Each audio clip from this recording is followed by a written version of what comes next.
앞으로 지구는 광주 전남을 중심으로 돌아간다. 광주의 시선으로 대한민국을 바라보는 시사 토크쇼 신지동설 시작합니다. 안녕하세요. 신지동설에서 진행을 맡은 신혜빈입니다. 네, 신지동설에서 교육청을 맡고 있는 임지석 변호사입니다. 네, 신지동설에서 정선 아리랑을 맡고 있는 김동규 기자입니다. 반갑습니다. 아니요. 일하는 사람, 저도 합니까? 아직 아닙니다. 네, 이따가 제가 말씀드리겠습니다. 아니, 다 하시길래 저 이렇게 근데 교육청을 맡으셨다니 네. 이렇게 욕망을 말씀하셔도 되는 건가요? 아니, 저 교육청 전문 변호사인데. 맡고 계시는군요. 네, 진짜 맡고 있어서 그냥 교육청 맡고 하는 그런 겁니다. 거군요. 우리 지금 이제 김동규 기자처럼 뭔가 막 아부하려고 막 정선아리랑 이런 게 하는 게 아니라 진짜로 그냥 교육청을 맡고 있어서 교육청을 맡고 있는 임지석 변호사입니다. 네, 지금 교육계에서 가장 핫한 분을 저희가 모셨습니다. 네, 게스트를 소개할 텐데요. 그 전에 먼저 정치가 딱딱하게 느껴질 땐 신, 지, 동, 썰. 두 번이나 해주셨어요. 두 번 하시는 분은 처음이신 것 같은데. 신지동 썰썰. 네. 네, 교육대 총장부터 교육감까지 교육 현장에서만 40년 넘게 달려오신 분입니다. 2022년 당선 이후에 AI 교육원 개원, 꿈드림이 바우처, 10년 만에 수능 만점자 배출까지. 지금 광주 전남 교육 통합의 한가운데 서 계신 광주 교육감 이정선 교육감님을 모시겠습니다. 안녕하세요. 안녕하십니까. 반갑습니다. 이정선입니다.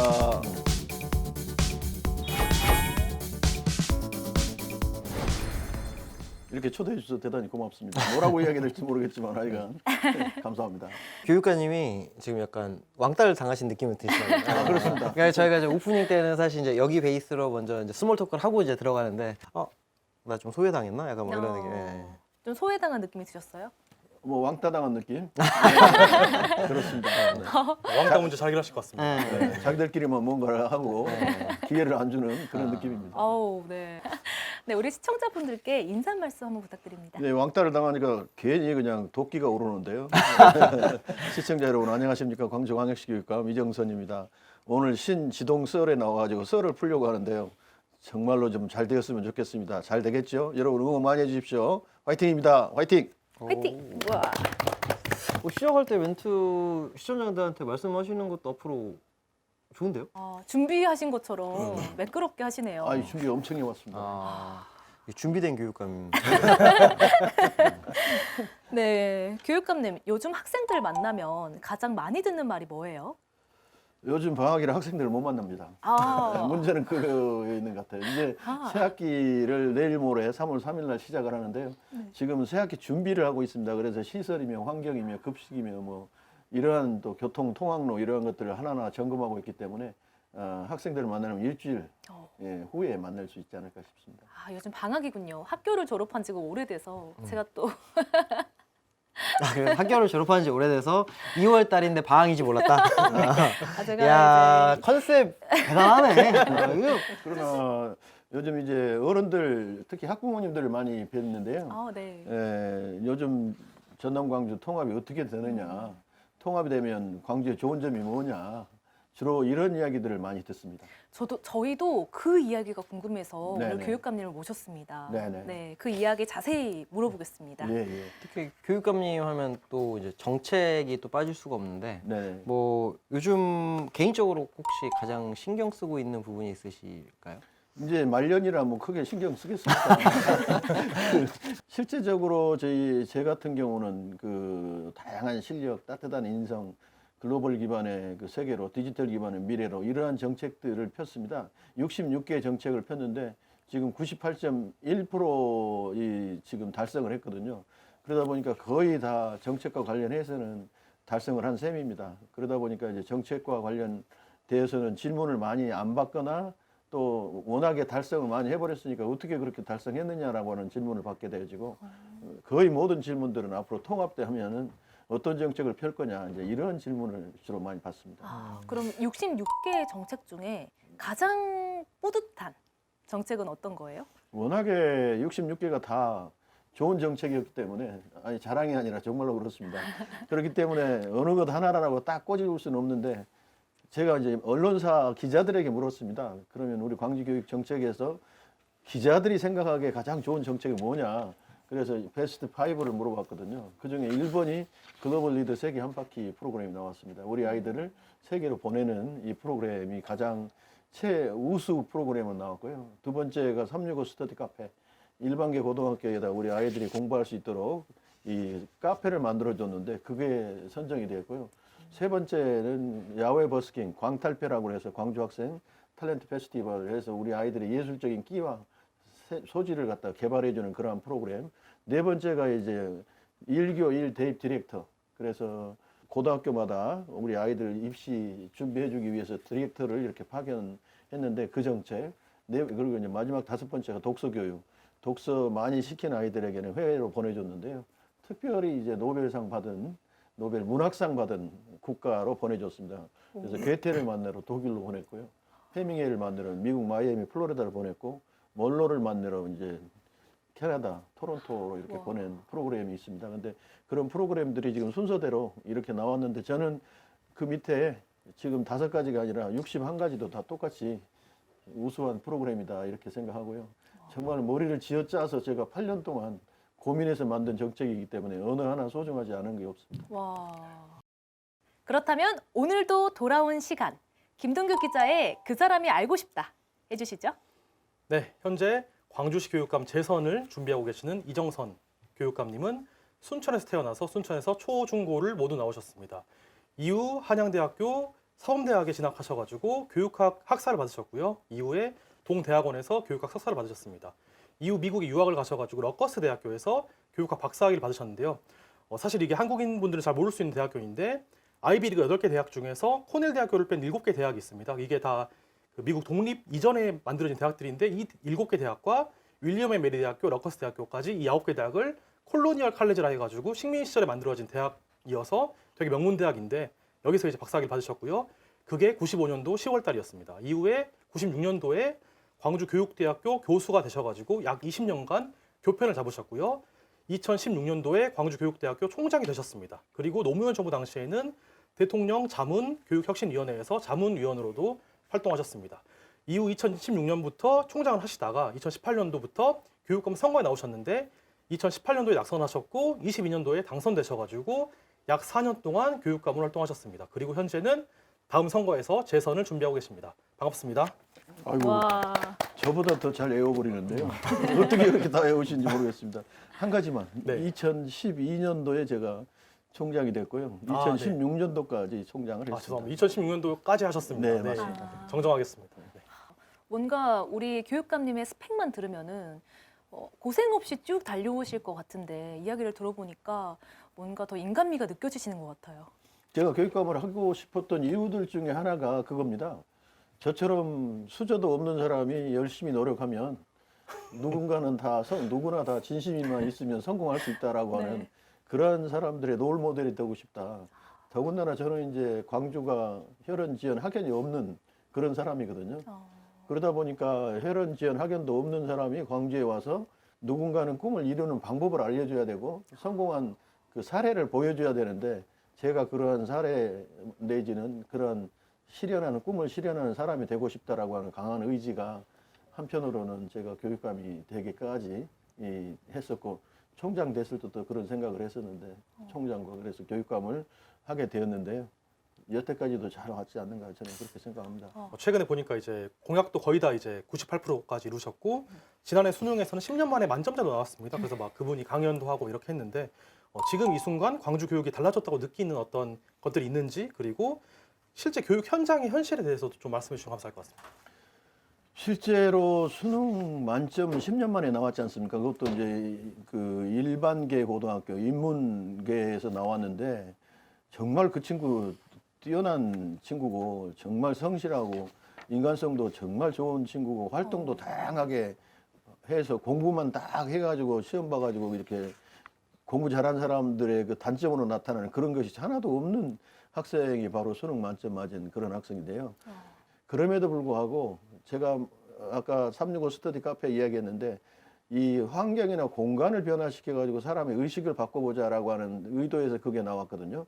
그런 것처럼 요즘 MZ 세대들을 억지로 시킨다고 해서 하지 않지 않습니까? 그래서 하고 싶은 마음을 갖게 해주자. 그래서 하고 싶은 마음을 갖게 해주는 것이 환경을 변화시켜주고 그 이외에 여러 가지 이 시스템을 변화시켜주고 제도를 변화시켜주면 그 속에서 자라는 아이들의 마음이 공부를 좀 해봐야겠다라고 하는 마음으로 변화되어야 되라. 그러한 결과가 수능 만점으로 나왔고 수능 만점 말고도 학부모님들이 원하는 의치학 한계열이 1.5배가 올라가 버렸고 또 상급학교 진학률이 올라가 버렸고 기초학력 미달률이 1% 미만으로 떨어져 버렸고 이러한 것들은 그러한 여러 가지 것들이 함께 어울려서 이렇게 나타나는 결과 성과가 아니겠느냐 저는 그렇게 봅니다. 지난 3년 동안 이제 세계 35개국에 1,200명 넘는 이제 학생을 보내셨는데 일단은 학생들이 어떤 변화가 있었는지 좀 궁금하고 또 여기도 예산 문제에 대해서 약간 이제 학교 시설 개선이나 다른 데 쓰는 게 낫지 않냐는 의견이 좀 있더라고요. 그래서 네. 그 부분도 좀 궁금합니다. 네, 지난 3년 반 동안에 1,231명을 35개 국가에 걸쳐서 45개의 주제로 글로벌 리더 세계 한 바퀴 프로그램을 운영을 했습니다. 이거를 운영한 이유는 광주라고 하는 이 도시를 지도를 놓고 보면 한반도의 서남쪽에 치우쳐 있는 세계화되어지기에는 굉장히 거리가 먼 도시이고 이러한 것을 탈피하기 위해서는 뭘 해야 되는가? 외국으로 많이 나가야 되고 외국의 아이들이 많이 와야 합니다.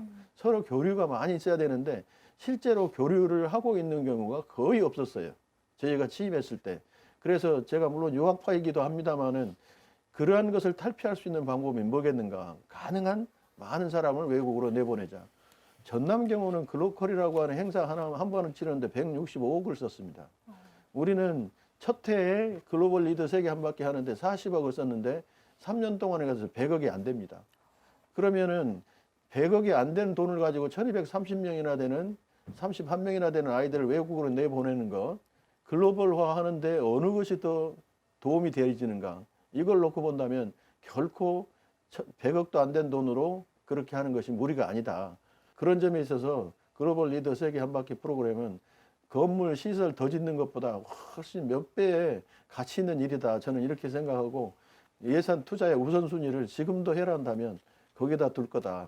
이렇게 말씀을 드립니다. 저는 또 개인적으로 사실 올해 1월 초에 그 전국 최초로 AI 교육원을 개원하셨잖아요. 그러니까 지금 이제 광주 자체가 AI나 이런 좀 최신 IT 기술에 좀 특화를 하려고 하고 있고 하는 시점에서 이제 만들어지긴 했는데 그러면 실제적으로는 학생들한테 혹시 뭐 어떤 변화가 생기는지 네. 여쭤봐도 될까요?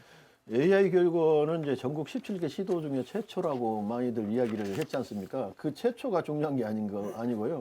광주가 실은 지금 AI 중심 도시 아니겠습니까? 그러면 이제 AI 중심 도시 광주가 발전하기 위해서는 또 성장하기 위해서는 그거를 떠받치고 있는 학교에서 AI 교육을 얼만큼 잘하느냐가 중요합니다. 네. 미국의 실리콘밸리가 그 대표적인 사례인데요. 샌프란시스코 교육청에서 초등학교 때부터 컴퓨터 마인딩을 교육을 해요. 그래가지고 그 애들이 스탠포드 대학을 가고 뭐 이래가지고 나와서 이제 창업도 하고 또 창업하는데 취업도 하고 이렇게 해서 만들어진 곳이 바로 실리콘밸리입니다. 광주가 그렇게 되어지려면 초등학교, 중고등학교에서부터 코딩 교육, 소프트웨어 교육, AI 교육 이런 것이 잘 돼야 돼요. 이런 것을 컨트롤할 수 있는 컨트롤 타워가 필요합니다. 그 컨트롤 타워가 뭐냐면 AI 교육원입니다. AI 교육원은 기능이 크게 4가지 기능을 하는데요. 네. 첫 번째가 이제 AI 관련해서 전시 역할을 해요. 그러니까 지금까지 AI 교육과 관련해서 어느 정도 수준까지 왔는가에 대해서 사람들이 와서 구경할 수 있도록 해줍니다. 두 번째는 그냥 보고만 가는 것이 아니라 체험을 하게 해줍니다. 특별히 드론이나 로봇이나 자율주행차나 이러한 것들은 체험을 할 수 있도록 그렇게 해줘요. 거기에서. 세 번째가 이제 교육을 합니다. 그래서 영재 교육하는 받은 아이들 그리고 프로그램을 짜가지고 아이들이 거기에 오면은 대신해서 이제 교육을 해주는 거죠. AI 교육을. 네. 네 번째가 이제 연구를 합니다. 세계 AI는 어떻게 지금 진척되어 있고 그러한 교육을 우리 한국에 특히 광주에 접목하려면 어떻게 해야 될 것인가에 대한 연구 이러한 4가지 기능을 통해서 이 초, 중, 고등학교 AI 교육의 컨트롤 타워가 되는데 특별히 관람을 하고 체험을 하는 숫자가 연 한 3만 정도 될 거다 이렇게 저희는 추산을 하고 있는데 지금 주말에 와서 하는 거 봐보면 훨씬 그보다 넘어서지 않을까 많은 사람들이 와서 보고 있는데 아이들에게 있어서는 와서 AI 교육을 첨단 AI 교육을 몸소 해볼 수 있다라고 하는 것이 좀 달라진 거다 이렇게 말씀드릴 수 있습니다. 네, 이제 전남 광주 통합 이야기로 넘어가 보겠습니다. 전남 광주 통합이 한창 진행 중인데요. 교육계는 어떤 분위기인가요? 이제 환영하는 측도 있고 또 우려하는 측도 있고 아마 이런 것 같습니다. 광주는. 근데 전남은 또 환영하는 것이 더 많은 것 같습니다. 그 이유 중에 하나가 광주는 통합돼 가지고 크게 얻을 게 있느냐라고 하는 회의감이 좀 있는 것 같고요. 전남은 통합이 되어지면 얻을 게 많다. 도시 지역의 교육 인프라가 조금 더 잘 갖춰져 있으니까 이러한 교육 인프라가 전남까지 이렇게 접목이 되어지면 전남 교육이 조금 더 수준이 향상되지 않겠나? 뭐 이러한 기대도 좀 있는 것 같습니다. 학생들에 대한 지원을 생각해 보면은 이제 광주는 1년에 100만 원씩 주고 있는데 전남은 월 10만 원씩이니까 좀 많잖아요. 그런데 그렇습니다. 합치면 어쨌든 차별해서 주긴 어렵기 때문에 이제 좀 맞춰야 될 텐데 그거는 그런 비슷한 모든 정책들은 다 이제 상향 평준화 되는 걸까요? 중요한 것은 교육 격차를 어떻게 줄이느냐인 것 같고 그러한 교육 격차가 성적이나 뭐 이러한 그 취업률이나 이런 것도 있지만 복지의 수준 예를 들자면 이러한 것에 있어서도 격차가 생겨서는 안 된다. 이러한 생각들을 많이 하기 때문에 재정을 더 많이 필요로 할 거다. 그래서 이제 앞으로 얼마의 지원이 될지 모르겠지만 통합으로 인해서 오는 인센티브 재정적인 지원은 그런 데 써야지 않느냐 이런 생각들을 하고 있는 것 같습니다. 네, 그렇게 되면 좀 우려가 지금 10만 원씩 전남 학생들이 받고 있잖아요. 이게 기본소득의 일종으로 받고 있는데 네네. 이 기본소득이 전남 학생들에게 지급되는 게 이제 아무래도 사교육을 받지 못하고 교육 인프라가 마련되지 않은 곳에서 공부하는 학생들을 위해서 그 격차를 이렇게라도 줄여보자라는 의미로 지급하는 거잖아요. 근데 광주 전남이 통합됐다고 해서 그걸 또 광주에도 준다면 그 의미가 좀 사라지는 게 아닌가라는 생각도 듭니다. 굉장히 날카로운 말씀인데요. 일단은 그럼에도 불구하고 광주의 꿈드림이와 같은 교육복지 정책은 사용할 수 있는 범위가 바우처로 주기 때문에 이 사용할 수 있는 범위가 제한되어 있습니다. 그래서 아무렇게나 쓸 수 있는 건 아니고요. 전남도 그러리라고 생각합니다. 네. 그래서 사용처를 어떻게 정하느냐에 따라서 그 취지를 동일하게 이렇게 만들 수 있느냐 없느냐 이게 달라지지 않을까 생각합니다. 전남은 농어촌 소규모 학교가 많고 광주는 도시형 교육 문제가 핵심입니다. 이 성질이 다른 두 가지를 통합하면 이 두 가지를 다 챙길 수 있을까요? 이제 두 개를 화합적으로 이렇게 통합하자는 것이 아니고요. 전남의 소규모 학교는 소규모 학교에 그대로 활용을 하고 광주의 도시형 학교는 도시형 학교대로 운영을 하고 하는 것이 병립형 통합이죠. 쉽게 이야기하면 같은 성질의 것은 같이 통합을 하겠지만 서로 다른 성질의 것은 통합을 할 수가 없지요. 소규모 학교는 소규모 학교 나름의 장점이 있습니다. 친밀한 이 교사와 학생 간의 배움의 관계가 가능하고요. 한 선생님이 소규모 학생들을 더 세밀하게 지도를 하기 때문에 정말로 배움다운 배움이 일어날 수 있는 장점이 있습니다.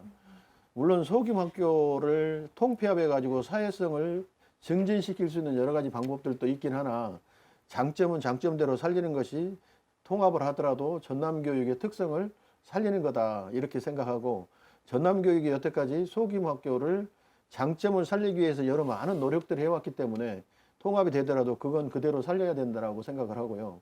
광주는 광주가 가지고 있는 이 도시형 학교의 장점들 그대로 살리면 가능합니다. 오히려 광주에 과밀 학급이 있는데 이런 데에는 찬밀이나 운수초등학교 같이 학교를 신설해야 되는 경우는 신설을 해야 될 필요가 있어서 조금 더 소규모화하는 작업들이 필요할 건데 핵심적으로 말씀드리고 싶은 것은 광주는 광주형대로 전남은 전남형대로 통합이 되더라도 운영을 하는 것이 이 둘 다의 장점을 살리는 방법이다 이렇게 봅니다.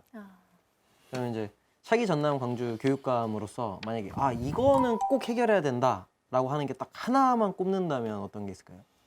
일단은 교육 격차를 해소해야 한다라고 생각해요. 광주하고 전남 간에 지금 벌어져 있는 이 큰 차이를 전남의 수준을 끌어올려 가지고 최소한 광주만큼은 올려줘야 되지 않을까. 그것이 초대 교육감의 이 사명이다 저는 이렇게 봅니다. 그렇다면 교육감님이 전남 광주 통합 교육감의 적임자라고 생각하시나요? 제가 지금까지 쌓아온 스펙을 봐보면 여러 많은 교육과 관련된 연구도 많이 했다라고 저는 생각해요. 지금까지 반평생을 교육학만 했고 교육 한 길을 걸어왔고 교육과 관련해서도 많은 연구도 했고 고민도 했고 또 행정 경험도 있고 고등교육에 대한 행정 경험도 있고 교육감으로서 경험도 있기 때문에 적임자라고 말할 수는 없지만 자격은 갖추고 있지 않는가 저는 이렇게 보고 그거는 시도민들이 결정하는 거기 때문에 제가 하고 싶다고 해서 하는 것 하기 싫다고 해서 하는 것도 아닌 것 같습니다. 겸손하게 말씀해 주셨군요. 적임자인지를 잘 모르겠으면 또 어떤 분이 적임자라고 생각하십니까? 아까 말씀드린 것처럼 큰 틀에서 네네. 광주 전남을 다 아우를 줄 아는 사람이 적임자 아닐까 싶습니다. 그러신 분이 혹시 후보자분 중에 있나요?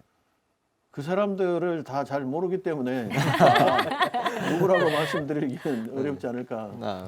그거는 국민이 선택하지 않겠습니까? 그럼 교육감님께서 가장 힘들었던 순간 혹은 가장 큰 위기라고 느꼈던 때는 언제인가요? 네, 저는 매 순간이 다 힘들었고 매 순간이 다 고난의 순간이었습니다. 제 좌우명이 시련받지 않는 삶은 가치가 없다입니다. 그래서 그런지 시련이 정말 많습니다. 고등학교 때 먹을 것이 없어서 기숙사에서 라면 끓여 먹다가 사감 선생님한테 전기 번외로 썼다고 뒤지게 혼난 것도 이 고난의 시작이었고요. 이 서울에서 대학 다닐 때 먹을 것이 없어가지고 우리 그때 빈대에 붙는다고 그러잖아요. 친구들한테 빈대 붙어가지고 맨날 혼나고 이런 것도 고통스러웠던 일들이고요. 미국 유학 가가지고 매 순간 하나하나가 다 밤 안 자고 또 아르바이트하고 하는 것들도 다 고통의 순간이고 또 그것 말고도 이제 한국에 와서 총장도 한 번 떨어졌거든요. 교육감도 한 번 떨어졌죠. 그러니까 이 떨어질 때마다 이것은 다 고통이었는데 그것 말고도 또 교육감 되면서 선거하고 후유증으로 굉장히 많이 힘들었습니다. 또 교육감 하면서도 워낙에 많이 두들겨 맞고 했기 때문에 이것도 또 힘들었고요. 아주 큰 고통이었죠.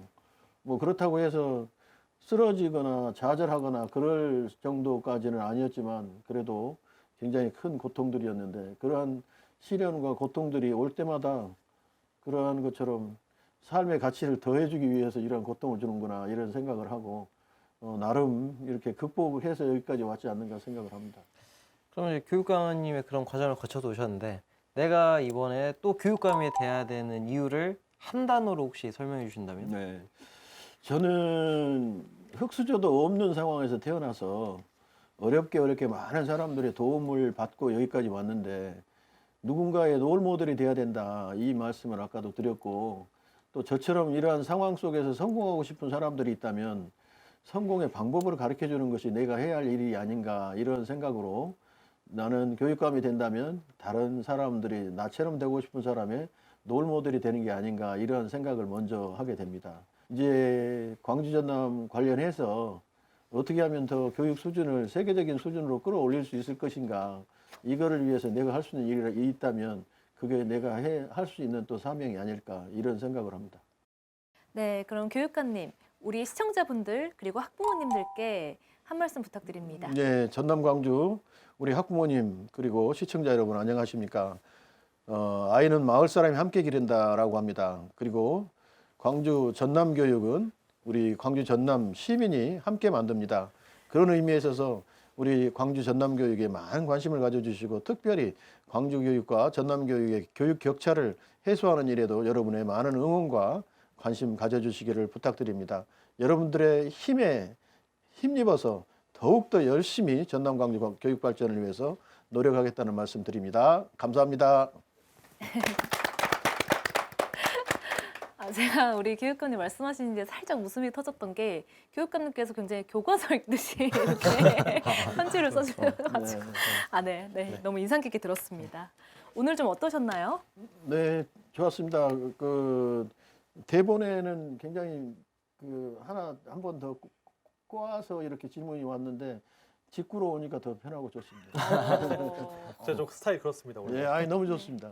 네. 네, 마지막으로 우리 변호사님께서 교육청 징계위원회 위원으로 있으세요. 네, 혹시 아까 말씀하셨잖아요. 네, 그렇죠. 맞아요. 네, 잘하고 계신지. 아, 저기요. 여기서 교육감이 그걸 어떻게 알아요? 안 잘리고 있는 거 보면 잘한다는 머리 아파. 저희가 변호사님들 이렇게 모시기가 쉬운 일이 아니거든요. 아, 예.